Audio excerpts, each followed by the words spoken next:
Hi, I'm Tina. And I'm Rich. And if there's one thing we've learned in over 20 years of marriage, It's that some days you'll feel like killing your wife. and some days you'll feel like killing your husband. Welcome to Love, Marry, Kill.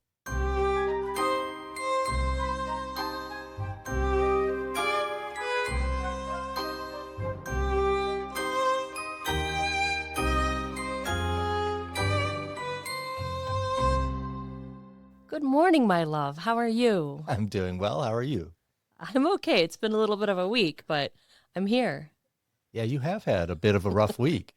A little bit. I pulled my back. I don't know what the right term is, but the other day I took a shower and I bent over and something popped in my back, and then it was bad. I devolved. I went from an upright Homo sapien to like Cro-Magnon man, and I really could not stand up for like That's so 3 rough. days. Yeah, it was really rough. Silly me thinking that I could take a shower before warming up. I have It's had my fair share of back problems, and I know the pain of that. And it's crazy. Like one little move can just mess you up, and you just don't And know. I've been working out a lot, and Yeah. I thought, I'm in pretty good shape, but no. Maybe you've been working out too much. The universe just has a funny way of humbling you, and it happens to me a lot. But I'm on the mend. You almost starved to death, which I feel really bad.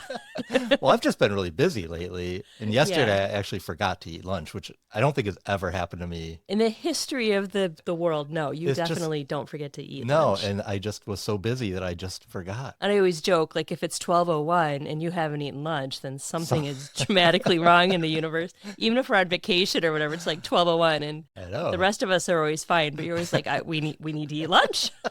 So yeah, that is crazy. It really wasn't uncomfortable unless I was trying to stand or move, but if I laid in one place, it was fine. So I did get to binge a few shows, Yeah. and I did finish this case, so it's not all bad. Excellent. Our sweetie pie listener Anne, who sent us a snack a couple of weeks ago, she sent us the Entenmann snack cakes, which we really Oh, enjoyed. yeah. The whole family loved those. Yeah. But she sent us some brownies. Oh my goodness. They're from Greystone Bakery, and there's 1, 2, 3, 4, 5, 6, 7, 8. Wow. There's 8 brownies, and it's a really clever packaging. It is Would really you cool. think that 8 brownies would fit in there? And No, they're all- like stored vertically, like in Yeah. a row. So I'm not sure. We can't try 8 brownies. Do you want to we'll both just pick Speak one for to try? yourself. I know. Yeah. Well, I definitely will eat them later. Oh, I also Yeah. brought you some lovely strawberries. Excellent. Do you want to just pick one of these brownies? Yeah, I can share chocolate fudge brownie, a double chocolate chip blondie, vegan cinnamon roll blondie, vegan fudge brownie, cherry chocolate brownie, snickerdoodle blondie, espresso roast brownie. Rich will not be trying that one, and vegan birthday cake blondie. Wow. So which one sounds good? Whatever the first one was, like kind of a classic brownie, it sounds like. So I think we should do that. Okay, we'll be right back.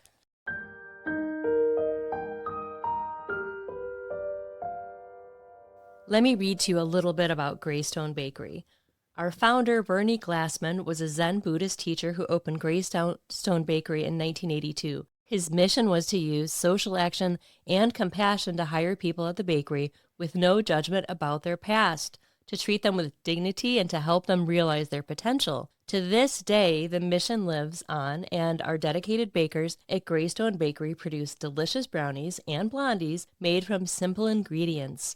Each brownie has this sweet story baked right in, and that's why we say, eat brownies, change lives. Love it. That's It's very lovely. cool. And very good brownies too. Did the brownie taste familiar at all?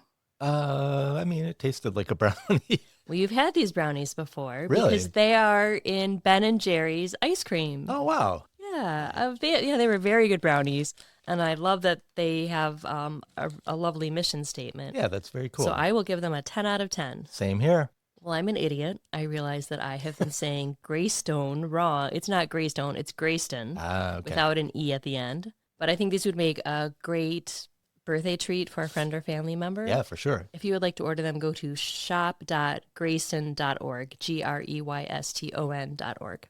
We have a Google Doc where we put all of the cases that people recommend, and sometimes I don't cross-check that, and a couple of times recently, I think I've screwed up and either thought that I found the case on my own, or I said the wrong person, or multiple people have recommended a case. I think what happens sometimes is, like, if someone recommends Jack Smith's case, and Sarah has recommended it. And someone else has recommended it. I forget to put their name in the document, so I apologize for that.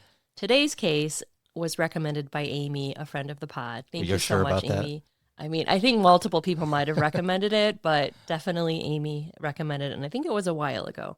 This episode does contain talk of suicide, so please listen with care. This episode was researched and written by Owen Wasorick. He noted that many of the details in this episode are sourced from Mark Gerardot's self-published book, Irreparable, published in 2020. While most of the book seems reliable, it was written from Mark's perspective. Because Jennair and Meredith are both dead and aren't able to tell their side of the story, we caution the listener to be aware of Mark's bias, whether implicit or unintended. While Jennair left behind diaries, both written and video, we do know that in her final month she was not well, emotionally or physically. The Bad Bad Thing podcast Season 1 was also a main source for these episodes, and we encourage you to listen to that. I also read the book and listened to the podcast, and the podcast is really well done, and I highly encourage you to listen to it. A lot of Jennair's journals are read by an actor, and a lot of her video diaries are played. We're not including any of that in our podcast, but they're very raw and emotional, but I recommend that you listen to that podcast. Again, it's called Bad Bad Thing Podcast. On April 23, 2018, in a quiet duplex set away from the road in the upscale mainline neighborhood of Philadelphia, 47-year-old Jennair Gerardot was waiting, hidden in the shadows, wearing a black wig, black clothes, and carrying a .357 revolver. She'd let herself in hours earlier, using knowledge she'd gathered from weeks of surveillance. She knew where Meredith lived. She knew her schedule. She knew she'd be alone. Jennair had been a loyal wife for 24 years. But somewhere along the way, her husband, Mark, had fallen in love with another woman, his new boss, Meredith Chapman. Ambitious, beautiful, brunette, athletic, younger. Jennair was devastated, and when Mark finally admitted the truth, it shattered her. She saw Meredith not just as the other woman, but as the reason her life had unraveled, the reason her marriage had failed, the reason she no longer recognized herself. So she made a plan. When Meredith walked through the front door that evening, she had no idea her boyfriend's wife was already inside, although maybe she should have after months of warning signs that pointed to Jennair's instability. One gunshot rang out, and moments later, another. In less than a minute, 2 lives were gone, one stolen, one surrendered. But the story that led to this moment is anything but simple. This case is a little different because we have Mark's book and a lot of Jennair's writing. It's more psychological, and we learn more about their marriage and the inner workings of their marriage. Okay. Mark Gerardot was raised in a strict Catholic household in northeastern Indiana. Mark was the 10th of 11 children. He never missed a day of school in his entire life. Even when he was sick, his parents forced him to go to school. Mark was a straight-A student and self-described nerd. He didn't receive much attention or love from his family. In fact, in his book, he mentioned that he had never once told any of his siblings that he loved them, and they had never shown any sort of physical affection to each other. The only time he could remember any physical demonstration of affection was when he was much older, and his brother Ernie, his childhood hero, was bedridden, dying of lung cancer. Ernie planted a kiss on Mark's cheek and died shortly after. Mark hasn't shed much light on the details of his childhood. It doesn't seem like he enjoys thinking or talking about it. The Gerardots ran a tight ship. Mark's parents were shy and insulated themselves from the outside world. They were extremely controlling of their children. Mark wasn't allowed to socialize with friends much outside of school. He had to fight constantly for even the smallest bit of freedom. A core memory of Mark's from around puberty characterized his understanding of sex for a long time. He was curious about his feelings, as any adolescent would be, and he wasn't being taught about what was happening to his body. So he flipped through a book his parents owned titled Sex and Your Body. As he looked at the diagrams inside, his mother walked into the living room and angrily told him to put it back. "What, are you sick?" she said. Why would they even have that book, which sounds like it's meant for adolescents, if they didn't want their kids to look at it? Exactly. Well, by the time Mark met Jennair, he was naive and inexperienced. Jennair seemed entirely the opposite to him. Jennair Rochelle was born to Becky and Earl Cox in December 1970 in Fort Wayne, Indiana. Like Mark, she had a strained relationship with her family. She had one sister, Jill, who she did not get along with. The Coxes sent their daughters to private Catholic school, a strain on their finances, but they wanted to give them the best possible education. Jennair resented being raised in the church, believing her mother was a hypocrite, a lapsed Catholic at best. Jennair often fought with her ex-Marine father, who self-medicated with alcohol to cope with his PTSD from the Vietnam War. When he drank, he was cruel, shaming Jennair and calling her names, deeply damaging to her as she struggled to find her place in the world.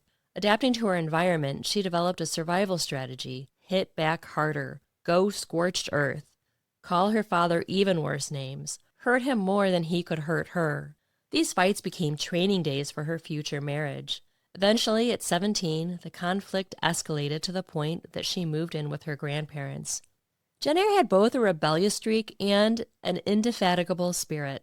That was hard to say. She wore a leather jacket, blasted heavy metal music, and teased her hair high. Her interests were as varied as her personality. She was a cheerleader who also loved acting, singing, and getting lost in her daydreams. Even as a teenager, Jennair was outspoken to a fault, fiercely independent, and a bold freethinker who was known for her unmatched intensity, brazen, confident, and unafraid. She even posed nude for an art class in college, a decision that perfectly embodied her fearless spirit. I have a random question that I'm sure you don't know the answer to, but do you have any background on her name? Because to me, Jennair, it sounds like an appliance, kind of. Like, it's a very strange name. It's not even, that is the appliance. Okay. Yeah, we had a Jennair stove, a couple of them, I think. That sounded so familiar. Like, why would someone name... I've never heard that name before. I mean, it's a unique name. It sure is. Mark Gerardot first set eyes on Jennair Cox in 1986 in Fort Wayne, Indiana, when he stepped into a Taco Bell. Who hasn't fallen in love in a Taco Bell? I've fallen in love many times in Taco Bell. He was 18 and she was 16. Jennair worked behind the counter and took Mark's order. He was mesmerized by her ice blue eyes and confident smile, as he liked to tell people years later, quote, "She made a brown polyester uniform look really good." But 18-year-old Mark didn't have game back then. He awkwardly blurted out his order while his friend openly flirted with Jennair. She and Mark went to different high schools, so for the next several years, Mark admired her from afar when he saw her around town, at the mall, or at football games. That is until a fateful day, 4 years later, after their first meeting in 1990, when their paths crossed again at a Sears Automotive Center. By this time, they were both in college, Jennair at Indiana University Fort Wayne majoring in broadcast media, while Mark was studying art and design nearby at University of St. Francis, a private Catholic school. While they waited for their car repairs, Jennair recognized Mark and struck up a conversation. Although years had passed since their first meeting, Mark remained captivated and intimidated by Jennair's beauty and confident presence. Jennair worked at the mall, and Mark, clearly interested in her, would often visit. She grew irritated when he couldn't muster the courage to ask her out. Eventually, she burst out, quote, "Are you going to ask me out or what?" Mark wanted to, but he had a girlfriend at the time. When he admitted this to Jennair, she immediately backed off and said they shouldn't talk anymore. Mark dumped his girlfriend soon after. He was besotted with Jennair. She was so different from any other girl he'd ever known. But Mark and Jennair were polar opposites. Jennair was outgoing, passionate, and boldly carved her own path. She was interesting in a way that Mark was not. Mark knew she was out of his league in every sense. Mark was shy, laid back, deferential, risk-averse. He tried to match Jennair and project the image of a cool guy. He bought a leather jacket, cut his hair into a mullet, which is totally the definition of a cool guy, and drove a sports car, but he never really embodied cool the way that she did. He admired her effortless confidence and magnetic presence. It came to her so naturally. When he was with her, he felt more alive, more intriguing, like a more vivid version of himself. As enthralled as Mark was with Jennair, not everyone was so happy for the couple. Once, when Mark and Jennair were snuggling on the couch at his parents' house, his father walked in, saw the two, and loudly exclaimed to Jennair that it was time to go home. Mark walked Jennair to her car, and when he returned, his mother hissed, "Never bring that hussy into the house again." Oof. Mark packed his bags and left the house that same night and never went back. Mark's relationship with his parents had been contentious for a long time, and he felt empowered to finally leave their judgment behind. When they became a couple in earnest, Jennair coerced Mark out of his sexual shell, so to speak. He would often shrink away, intimidated, still thinking of sex in the terms his strict Catholic parents had modeled. Jennair told him, "Mark, sex is supposed to be fun." And he did have a lot of fun with Jennair. They quickly fell in love, but the relationship was intense, sometimes too intense. Mark had never felt this way before, and the deep feelings scared him. He wasn't sure he was ready for the lifelong commitment he could feel Jennair wanted. When Mark met a girl named Jamie, a film student, in one of his classes, he was attracted to her carefree, bubbly personality and the ease of their conversations. He told Jennair he wanted to explore other options, to see other people before fully committing to her. She was heartbroken. Jennair didn't have many friends. Most people simply annoyed her. Her world had revolved around Mark. Mark and Jamie dated for a few months before she ghosted him for a tennis pro at her club. He was crushed and now realized the pain that he had caused Jennair and knew that he needed to win her back. So Mark slithered back to her. Jennair was working at the Sears call center at the mall at the time. When she got off work, Mark was sitting on the bumper of her red Pontiac 1000. She frowned when she saw him. "What are you doing here?" she asked angrily. "Hoping for forgiveness for being a complete idiot." Jennair melted into Mark's arms. He promised to never hurt her again. They quickly recoupled with a new intensity. When friends of Mark were meeting Jennair for the first time, he would try to warn them that she could be challenging and was slow to warm to people. "She's an acquired taste," he would say. So you say that to people before they meet me. Of course I don't say that. Why would you think that? In some ways, I kind of identify with Jennair. I think I say inappropriate things all the time. Maybe once in a while. Well, remember a listener recently said they complimented your patience. And it made me laugh because you are exceedingly patient. I think most of our listeners, and myself included, think that you're lovely. Mark's friends were cautious around Jennair, and for good reason. They saw her as overly critical, controlling, and fiercely possessive. She disliked when Mark went out without her, yet often refused to join if anyone she didn't approve of was invited, and there were many that she didn't approve of. Unlike his family, whose concerns he could more easily brush aside, their observations stuck with him. Jennair didn't have a wide circle of friends herself. Her blunt honesty could come off as abrasive, and she often insisted that she didn't need anyone else. All her focus, all her energy was centered on Mark, and she expected that same intensity in return. Mark's friends compared Jennair to Glenn Close's character in Fatal Attraction. Ooh, that is not a good comparison. No, it's not. His best friend, Mike Hartman, who would later serve as his best man, begged him to break off the relationship. Mike believed it was a mistake, convinced that Jennair was bad for him. But Mark couldn't see the problems in their relationship. Given the way he was raised, he assumed this was just how relationships worked. He was used to being bossed around. After he graduated from college, in the slack job market, it took Mark a year to find a job. He finally landed in a position as a graphic designer at a magazine in Indianapolis. Torn from Jennair, working a new job in a new city 2 hours from Fort Wayne caused Mark to cling to her, and he soon found himself unable to live without her. He bought a cheap ring and proposed. Mark's friends and family were not supportive of his decision. We'll be back after a break.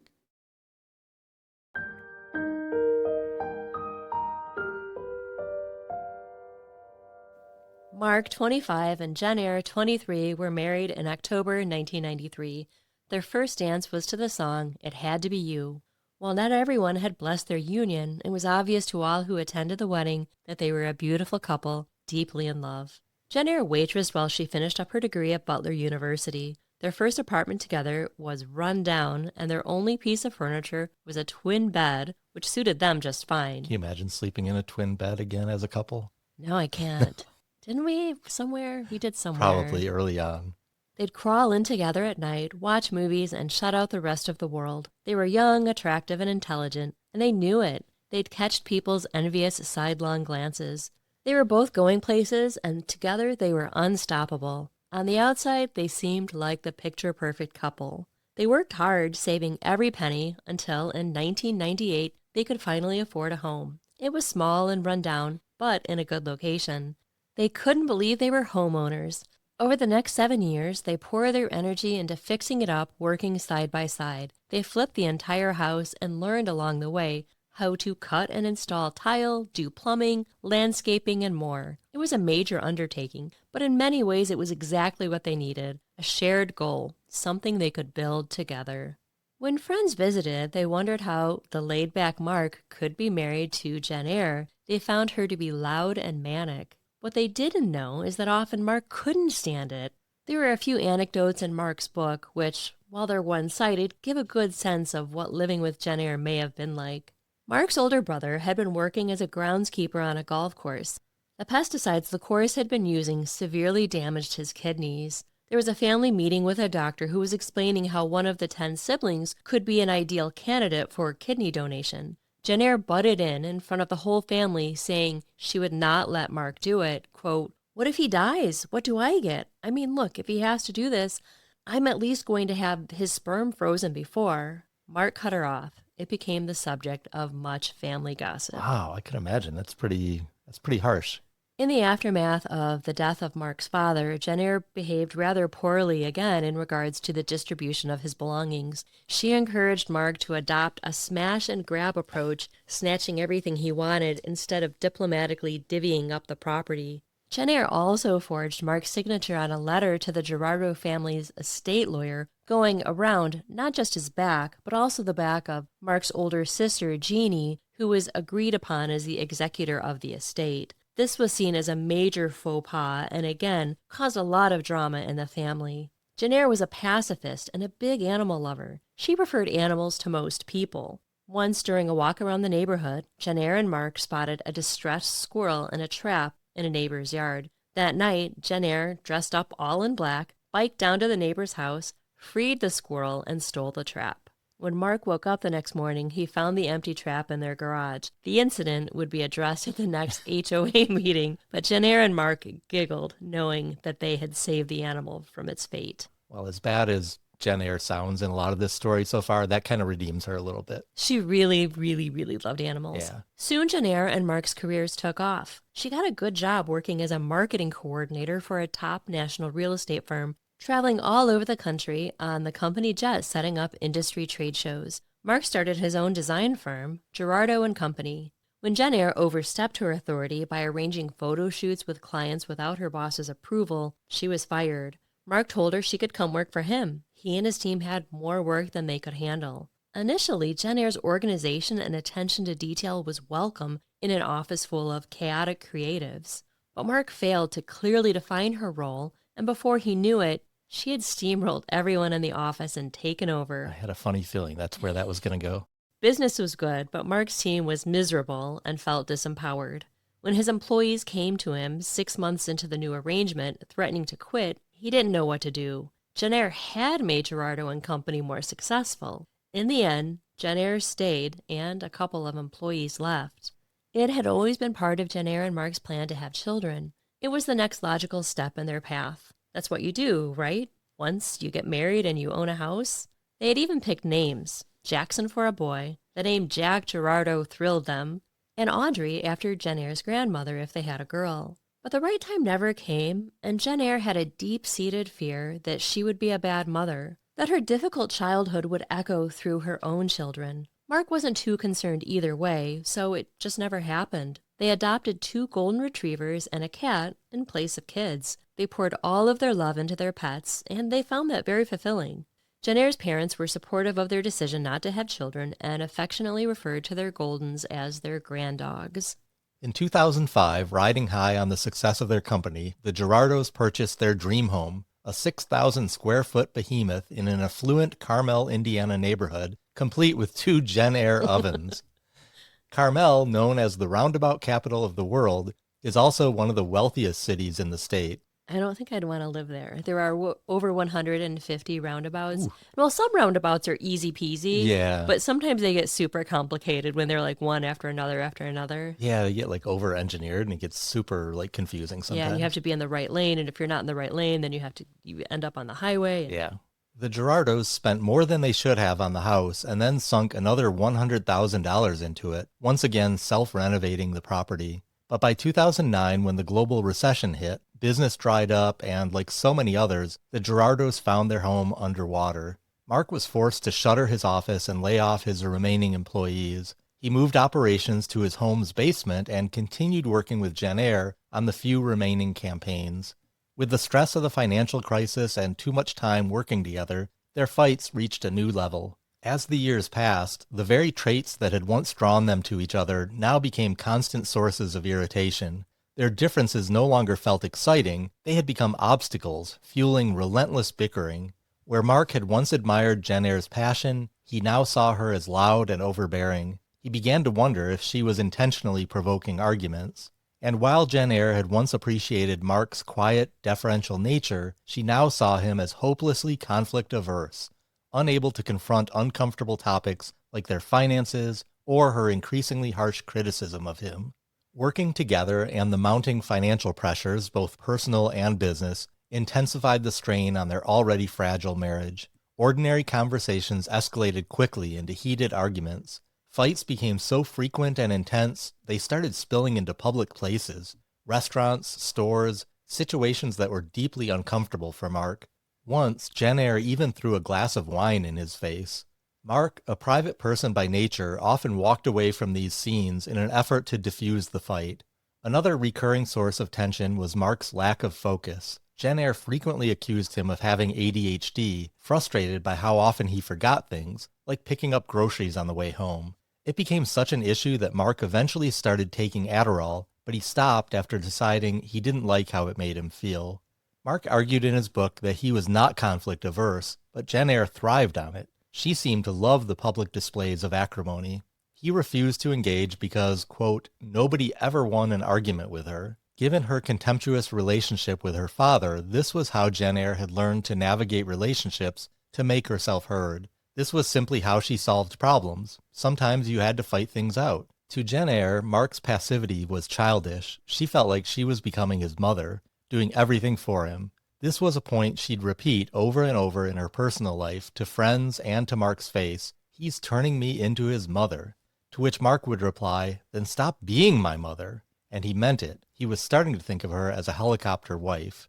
Jennair's tendency to hold on to things, stacks of old magazines, empty wine bottles she insisted would be repurposed someday, became a constant source of tension in their marriage. For her, these items held memories, possibilities, a sense of control. For Mark, they were just clutter. He leaned toward minimalism, toward order. When he threw things out thinking he was doing them both a favor, Jennair saw it as a betrayal. She would rage, sometimes climbing into the dumpster to rescue what he had discarded, furious. It was a standoff between two worldviews, one rooted in sentimentality, the other in simplicity. The uneasy compromise they reached was to rent a storage unit, a kind of purgatory for their shared life's detritus. It was a solution that kept the peace, at least on the surface. But after Jennair's death, that fragile balance was shattered. A semi-truck pulled up outside Mark's apartment, filled floor to ceiling with the remnants of her life, a physical embodiment of everything unresolved between them.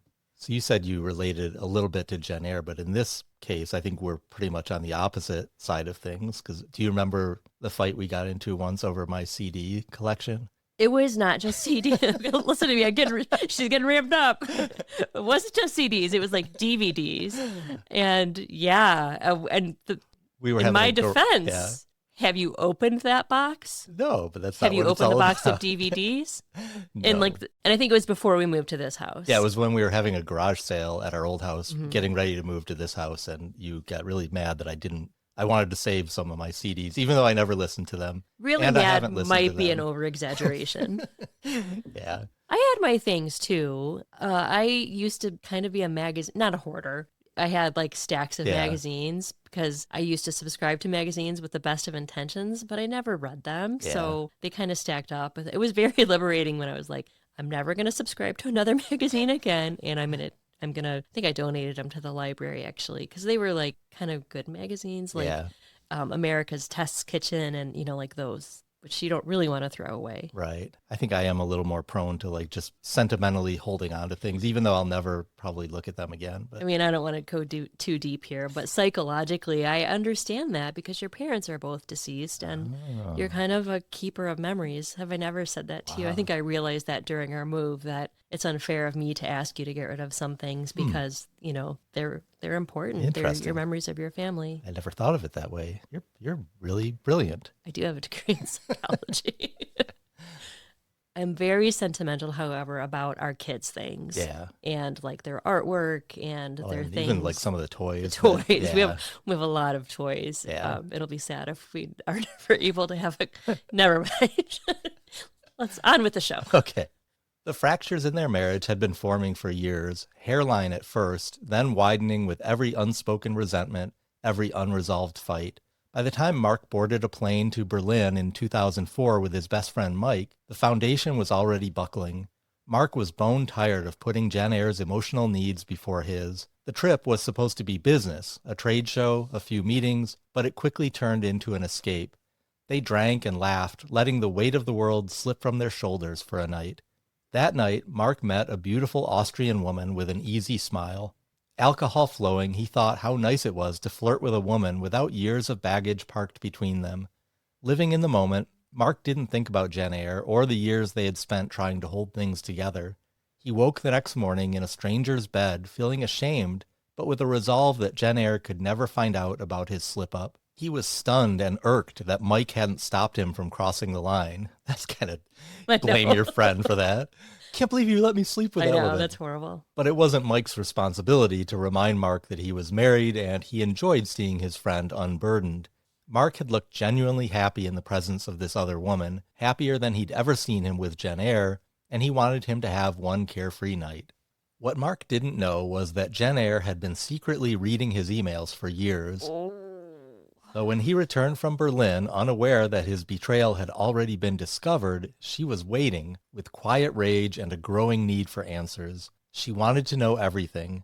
Posing as Mark, she sent a follow-up email to Mike, hoping to fill in the blanks. It was a violation, yes, but one that came from deep hurt and desperation. I mean, that's pretty bad. That is pretty bad. Have you ever read any of my emails or texts? No, I don't. Never. And if you did, you would admit to it. No, here. I would never do that. I think we're both or I like to think that we're super respectful of each other's privacy in that regard. Yeah, for sure.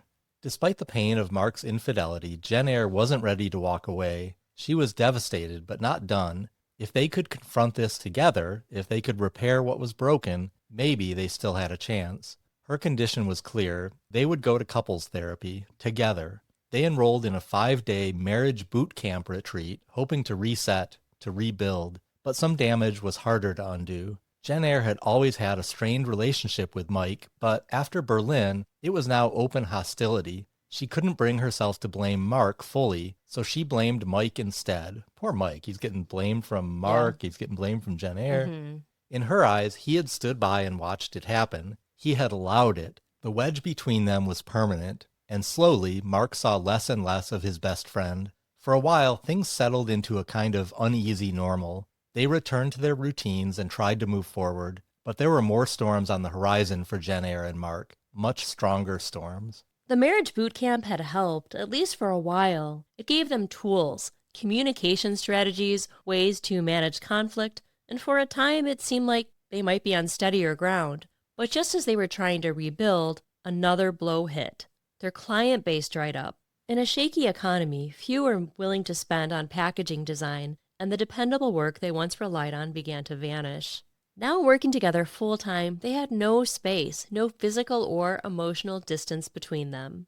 Work stress bled into home life, and home stress followed them to work. There was no escape. Tension simmered constantly, and arguments became a daily occurrence. Finances, already a sensitive issue, grew even more strained. Jennair had always managed the money. She thought Mark spent frivolously and kept tight control over their accounts. She refused to share passwords, and any time he asked, it triggered a fight. She saw it as a lack of trust. He saw it as a lack of transparency. Jennair and Mark were forced to take on debt to keep their business afloat, but Mark had no clear picture of their debt-to-earnings ratio.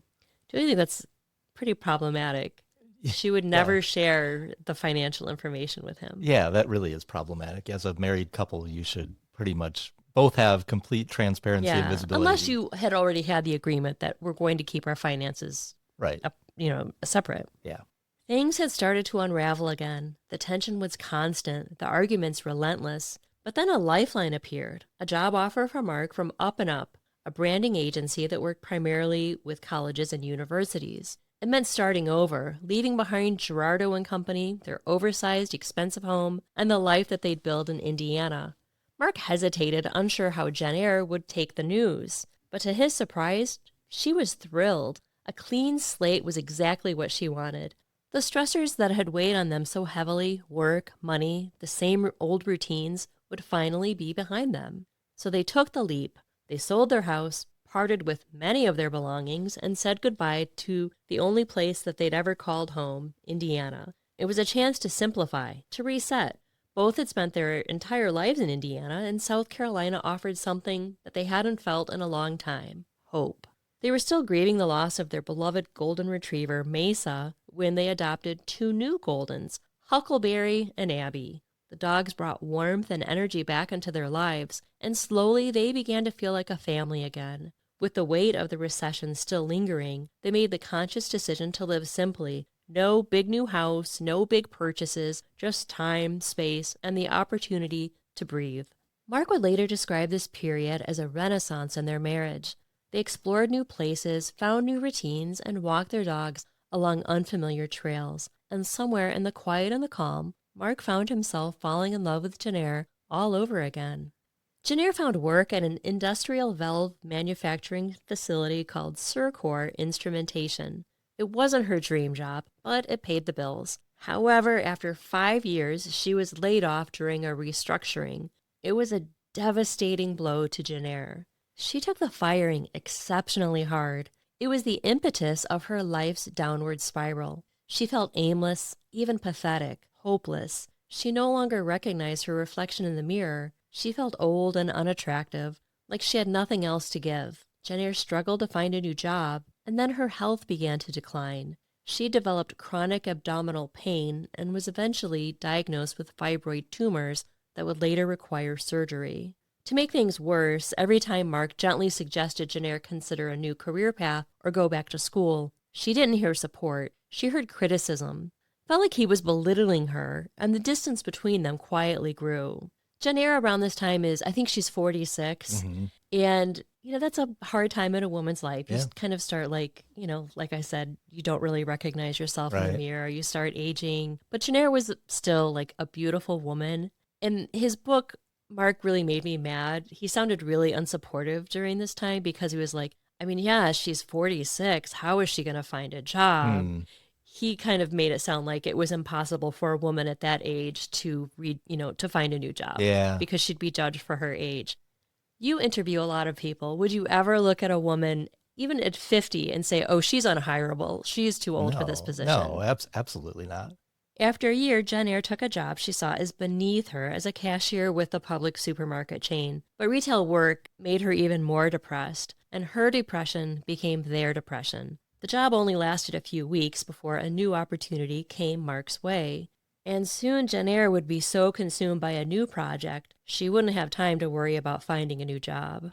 We'll be back after a break.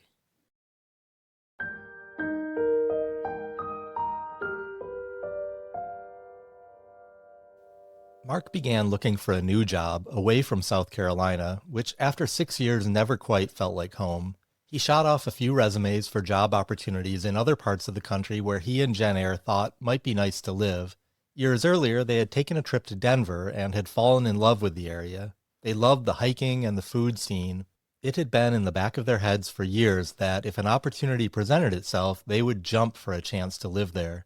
Mark had several interviews with a Denver-based company and felt sure that he would get a job offer after they flew him out for an interview. A move to Colorado would save them. But when he received a rejection email, both he and Jennair were crushed.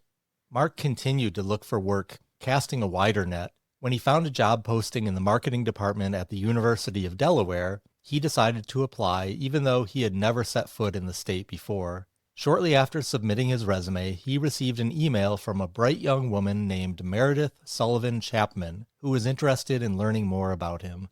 Meredith Lynn Sullivan was born on January 31st, 1985 in Newark, Delaware. For her entire brief life, she was active and ambitious, drawn to dance, gymnastics, lacrosse, tennis, and track, but her passion was cheerleading. She even traveled to China to teach cheerleading. Meredith was a member of the National Honor Society and active in student government. When it was time to pick a college, she chose the University of Delaware, a Division I school, to be part of the Blue Hen cheerleading team. Meredith had an impressive resume, especially for someone just 33 years old. She had served as press secretary for a congressman and worked at Philadelphia public TV station WHYY as a producer and social media manager. In 2009, she helped create an Emmy-nominated documentary about Joe Biden. By 2016, at just 30, she made a bold leap into politics and ran for Delaware's 8th District Senate seat. Though her campaign was ultimately unsuccessful, she lost by just 747 votes. Meredith was very conscious of her image. She branded herself, both professionally and personally. Her Instagram bio said it all. Quote, creative, loving, fun, energetic, shopaholic, shoe addict, beach girl, convertible lover, fitness enthusiast. Hashtag always the girl in green. Wait, what does your social media bio say? I don't think it says much. I'm not really big on social media these days. You're not branding yourself. No, good I'm enough. probably not. The hashtag was a signature of sorts for Meredith. She loved the color green and often incorporated the color into her outfits. At 4'11", most would call her short, but she branded this too and called herself Concentrated Awesome. I like that. But polished appearances don't always reflect the truth of what is going on behind closed doors. Meredith's 9-year marriage to Luke Chapman, a Newark City councilman and financial advisor, was little more than a facade. Their paths rarely crossed. Their careers were more important than their marriage, which had become more of a performance than a partnership. Broad smiles at family gatherings or media events and carefully curated social media posts, all masking the distance between them. Behind the scenes, intimacy had long faded. Their marriage was a sham.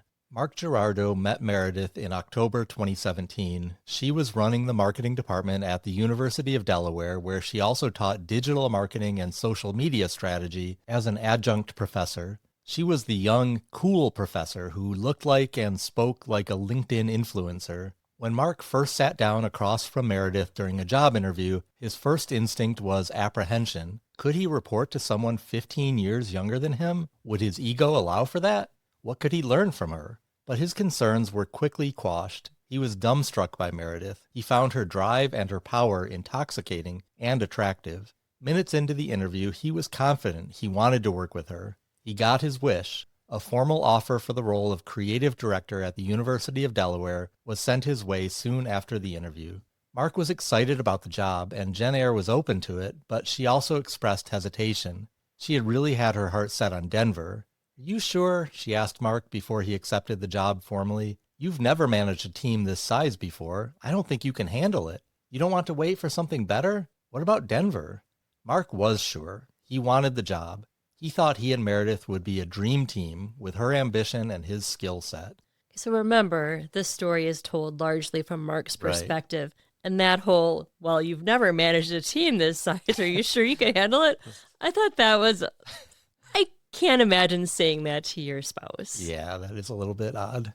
Mark moved ahead to Wilmington, Delaware to start the job in November 2017, while Jennair hung back in South Carolina to tie up all the loose ends and find somebody to take over their lease. He rented a furnished apartment. The plan was for Jennair to join him in 45 days, right before Christmas. That left Mark all alone in a new environment, living as a bachelor for the first time in decades, working with an attractive, vivacious younger woman. On top of everything else, Mark was going through a bit of a midlife crisis. He kept thinking about his wife and their marriage, which often frustrated him, wondering, is this really it? There's nothing new to look forward to in my life? What could go wrong in this situation? Yeah, I can't imagine. Meredith invited Mark out for a drink after his first week on the job to see how he was settling in. The conversation quickly turned personal. Mark opened up in a way that even surprised himself. He admitted to Meredith that he had a, quote, professional crush on her. She laughed and said, 100%, that's exactly how I feel. Okay. Have you ever had a professional crush? And if you did, I'd kill her. Yes, and if I did, I would never say that to anybody. Telling that to your boss over drinks is terrible, terrible idea. And 1 week into the job. 1 week. That's, really not good.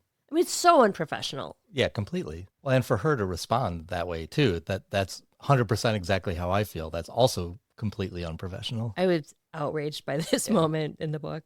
Mark and Meredith talked for hours. He told her about the loss of his parents and the recent loss of his brother, his relationship with Jennair, and how he'd grown exasperated with her. The two found they both had quite a lot in common. They were both fiscal conservatives. They were both pro-choice, loved red wine, Joe Biden, and hated bananas.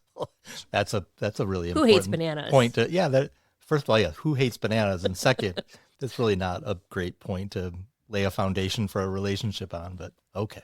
And they were both frustrated in their marriages and wanted something more, something deeper. They made a spreadsheet of all the things they had in common and found very few differences. Because when you start your little romance, you're not looking for differences. Just making a spreadsheet, that's just, that I'm really surprised you didn't do that, to be honest. Soon after, Mark was driving back to the office after an off-site meeting and stopped at a Wawa gas station. Remembering that Meredith loved the snacks and sandwiches available there, he sent her a text message. "What can I get you from Wawa?" What? Seriously? What are you doing at Wawa? "I needed to get gas. What can I get you for lunch?" That's so nice of you. I'd love some fruit. "Okay, can you be more specific?" Anything but bananas. I can't stand bananas. "Are you messing with me? I must have already told you." Told me what? "Seriously? I absolutely hate bananas. They are my kryptonite." That's bananas. Oh my God. I know a lot of people don't like bananas, and it's okay. I eat one almost every day, Yeah, but I know a same. lot of people hate them. I think it's a texture thing usually, Okay. but it's okay. The two spent the next couple of weeks growing closer, hanging out more and more often, working out together, going for meals, which they could pass off as business meetings. Mark loved how free Meredith was with her compliments. Jennair never gave him praise. It wasn't long before they went on a proper date. Mark was dining out alone when he received a text message. Where are you? "I'm at dinner." With whom? "Myself?" Hashtag, so invite me. They kissed for the first time after that dinner. Later, Mark was hit with a wave of guilt and panic. He told Meredith that he, quote, couldn't do this to Jennair. He backed off a little bit after that, though the attraction was still there. Mark had to fly back to South Carolina so he and Jennair could put down one of their golden retrievers, Abby, who had become very sick. Jennair noticed that Mark was talking nonstop about his new boss and became suspicious. Mark denied having an affair. Jennair told him, "Just don't fall in love with her." But it was too late. Not too long after, Mark flew to Denver for another job interview. Jennair was much more excited about this prospect than Mark's job at the University of Delaware. She loved the idea of living in the mountains. She told him, quote, "Don't screw this up on purpose because you just don't want it. This is where we want to be." But during the interview, Mark had an epiphany and realized that he didn't want the job or to move to Colorado. All he wanted was to be with Meredith. Unbeknownst to Mark, Meredith had also applied for a new job at Villanova University. She wanted to eliminate any barriers that might prevent a future with Mark. Before he flew back to Delaware, he sent Meredith the following text. 3 things I know. 1, you are my hero. 2, I would take a bullet for you. 3, no more lines. No more lines? What does that mean? I think he may have meant that he wanted to be honest with her and their Okay. future and what they wanted from each other. I think Okay. they had kind of, because they're both married, I think they had been playing kind of this game. Right. Like, what are we? You know, we're just coworkers who like to flirt and Yeah. we both hate bananas and, all that kind of thing. Yeah, that makes sense. He drove straight back to his office at the university after he landed. Meredith had decorated his office for Christmas with a red stocking, his name puffy in gold glitter. On his desk, she'd placed a Charlie Brown Christmas tree, and next to it a coffee mug with an inscription. Hashtag, so invite me. He immediately texted back. Hashtag, heartstrings. I'm starting to think that these two don't know how hashtags work. They just love hashtags. Owen, who helped write this episode, leaves funny comments sometimes, and his comment was, if I may editorialize here, having a mug with a corny hashtag made for your extramarital affair is such a specific type of weird and gross. Yeah, I Because think it I agree, is. yes. Yeah. So Mark started envisioning a real future with Meredith, sharing a bottle of wine on the deck, traveling together, waking up next to each other. He'd come to terms with the fact that he could no longer suppress his feelings. He didn't want a life without her, but the thought of telling Jennair the truth made him sick with dread. He really did love his wife, but she was so challenging at times, and he'd grown tired of their insular life together. They'd made a lot of great memories, but Mark was tired of being Jennair's whole world and felt suffocated. He claimed in their 28 years together, Jennair had never offered a kind word or shown faith in him or his abilities. Meredith, on the other hand, made him feel seen, appreciated, and supported. For the first time in a long time, Mark felt built up instead of broken down. Y'all are going to be mad at me, but this is where we are going to stop for part one. What? Yeah, Outrageous. I'm so sorry. Yeah. But come back for part two. There's a lot to cover. It's going to be a long episode, but we will tell the rest of the story in part two. Well, it's been interesting so far just to kind of see the inner workings of their relationship and how it evolved over the course of their marriage. Yeah. Do you think that Jennair might have had some psychological challenges? I mean, yeah, maybe. It sounds like Mark had some of his issues of his own as well. It sounds like they both had issues. And the fact that I know marriages don't always last. And sometimes, that's fine. You grow apart, you grow in different directions, and you divorce. But it really bothers me when somebody uses a new relationship as an excuse to end a marriage. Right. So that, but it's funny. If there's one note that people take away from our podcast, it's like, get divorced. Yeah, exactly. I think we say this all the time. It's okay to get divorced. We're not divorced, but if it works, if that's where your relationship is going, it's okay to end it. Right, for sure. So what do you think of Mark and Jennair's dynamic?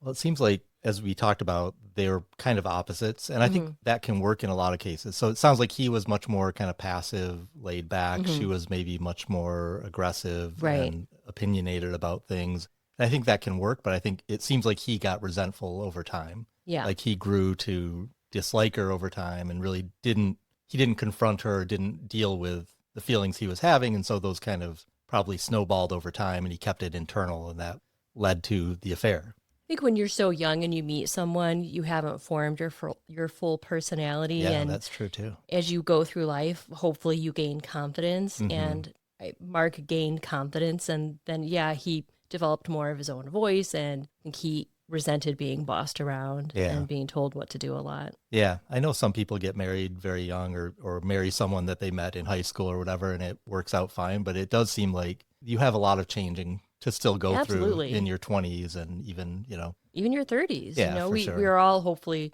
growing and evolving, but hopefully you also become more aware of your partner's needs and not just your own needs. And I think in this case, maybe Jennair was not great at doing that. Yeah, that could be. Mark's book, Irreparable, is available on Amazon Prime Kindle Unlimited. That's what it's called, right? Right, yeah. Yeah, so it is available there if you have that. I'm pretty much telling you exactly what the book says, but there is a little more insight into their relationship. I think he tried his best to be honest, but I believe he was hard on Jennair. Like when he said she never gave him a compliment, I can't believe that. Yeah, I mean, I'm sure he was probably trying to justify his behavior in the book, like the affair that he had with Meredith. So he was probably trying maybe a little harder on her than he could have been. Yeah.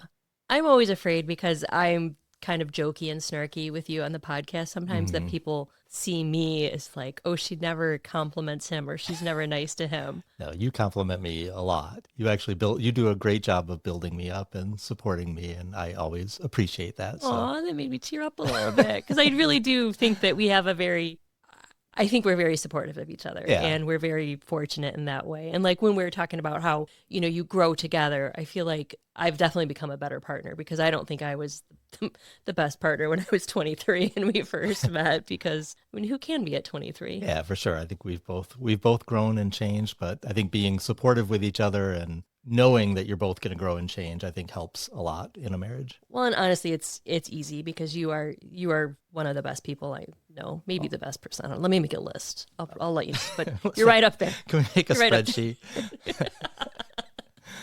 We can make a spreadsheet. What do you think our biggest difference is? I don't know. Maybe it's your propensity for neatness and I'm not. You're not. No, I'm not sloppy, but you're not. No, I don't know. I'm not sure. you're not sloppy.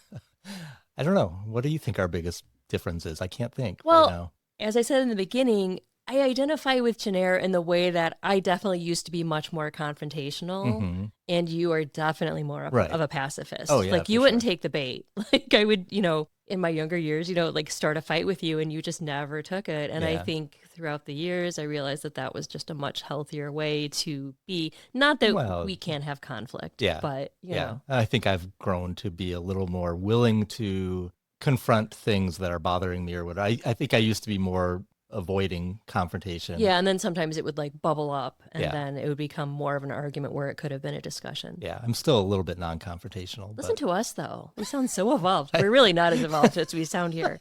What are the things that we're most alike in? we both like We bananas. both like bananas. Good answer. That's exactly what I was looking for.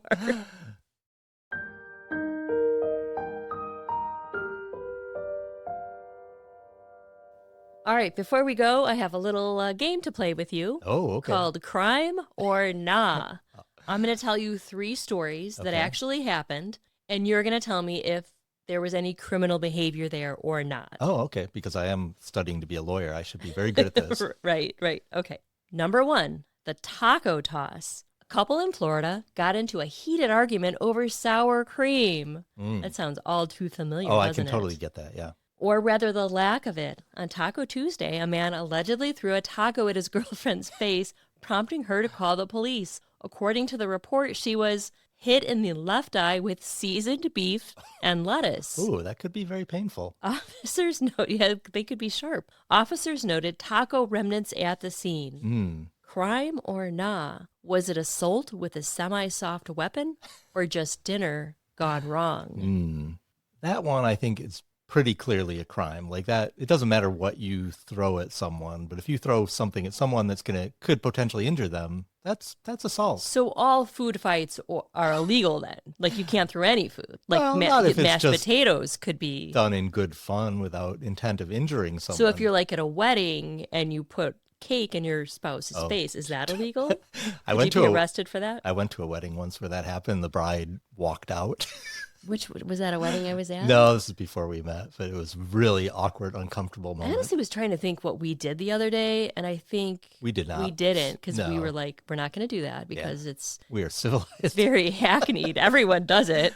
Yes, exactly. Yes. What did we put it in, like Kevin's face? I Your best man? Or I think we put it in someone's face, but not ours. don't remember. It's That's so long ago. sad. now. I know. 412 years ago. We don't remember? Yes. All right. Well, story number 1, the taco toss is a crime. Okay. This really happened in Florida. The man was charged with domestic battery after throwing a taco at his girlfriend during an argument. Turns out even tacos can be weapons if thrown in anger. Do not weaponize your lunch. Story number 2, the emotional support alligator. Oh, boy. In Pennsylvania, a woman brought her certified emotional support alligator named Wally to a local mall. She claimed he was friendly, loved hugs. Who doesn't love to hug an alligator? I know. And helped her with anxiety. Shoppers, however, were less than reassured. Mall security asked her to leave. Police were called, and Wally became a minor social media celebrity overnight. Crime or nah? Is it illegal to take a gator shopping, or just wildly unadvised? I think it's both. Alligators to me are the most terrifying They are very animal scary. alive. Like when we were on vacation a couple years ago, South and, Carolina. yeah, Oh, and we oh saw boy. them, and it was We did. it was really scary. But I have to think that would be illegal. Like that's terrifying. If I was in a mall and I saw someone walking an alligator in the mall, I would call security for sure. I can't even picture that happening. I can't either. Story is completely real, but not a crime. Wally, the emotional support alligator, does exist and lives in Pennsylvania with a woman who brings him to public places. The mall asked her to leave, but no laws were broken. Really? Wally is reportedly chill and has his own social media following. I'm still not gonna hug him if I see him. Just the world we live in now. I guess so. Like, can anything be an emotional support animal? It What would be sounds the like most terrifying thing that you could see out? an alligator. Well, a tiger or I don't know. I'm more terrified of alligators than tigers. That's your ultimate fear is alligator. I mean, probably. Yeah, Yeah. They're they're just so, pretty they scary. got those giant jaws and they just Are snap you okay with shut. crocodiles though? No, I don't like them. I put them in the same category. I know they're different, but All right, story number 3, the pizza delivery revenge plot. After a customer left a scathing 1-star review claiming her pizza was colder than her ex's heart, a delivery driver allegedly took it personally. Over the next 2 weeks, she received 37 anchovy-only pizzas in 2 weeks, none of which she ordered. Investigators traced the prank to a disgruntled driver through phone records and pizza box fingerprints. This really happened. really? Crime or nah? Is revenge by pizza criminal harassment or just dedication to petty justice? Wow. Well, first of all, I would think it would be very hard to fingerprint a pizza box, but I'm not really an expert in fingerprinting technology, but I don't know. Well, because your fingers might be greasy, so then it would leave like a greasy fingerprint, maybe. I guess so. But I would not think that would be a crime. Like someone sending you free it's probably pizza. I mean, 37 pizzas in 2 weeks. That's a lot of pizzas. Yeah, I guess that could be considered really, harassment. The math, it was multiple a day. Like it would be, 2 or more pizzas a day. I mean, if this person happened to like anchovies, that would be like a gift, like showing up at your door multiple times a day. Like, oh, look, what dinner's percentage here. of the population likes anchovies? I think small. it's pretty slim. Yeah. Well, this is a crime, and it also happened. Multiple anchovy pizza deliveries were made to a woman who hadn't ordered them, and police investigated it as a form of harassment. The driver faced charges of stalking and mischief, and let's just say anchovies were never fully cleared of wrongdoing. Revenge is a dish best not delivered repeatedly. Yeah, it does seem a bit of an overreaction. It is crazy, like some of the laws that are on the books out there. Yeah. What do you want to do with the rest of our weekend? We're both going to work, aren't we? Work. Well, thank you so much to Amy for recommending this case. Thank you so much to Anne for the wonderful brownies. Thanks to Owen for writing this episode. Owen's information, if you want anything written, is in our show notes. If you would like to listen to part 2 of this episode right now, join us on patreon.com/lovemarrykill. We have one tier, $5 a month, and you get early ad-free access plus a monthly bonus episode. That really is the best way to support the podcast if you like what we're doing. Thank you all so much for your support. The only reason that there is a podcast is that you continue to listen and support us. Please rate, review, follow, and subscribe. Find us on social media or send us an email at lovemarrykill@gmail.com. Until next time. Don't kill your wife. And don't kill your husband.